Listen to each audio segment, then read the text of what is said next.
Hi guys, good morning. Update po pala tayo sa fingerlings natin.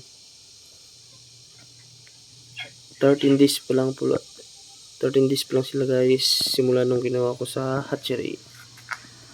Ito po, bali 874 po sila. May nakita po akong namatay 4. Tingnan nyo guys, lalaki na.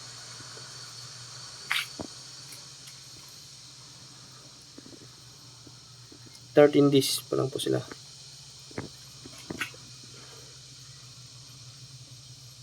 Naka-ready na rin po yung fish pan na lilipatan nila.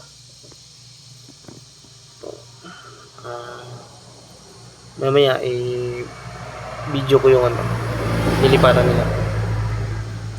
Ano masasabi nyo guys? 13 days pa lang sila. Okay lang ba yung paglaki o mahina? Comment lang po. Bye!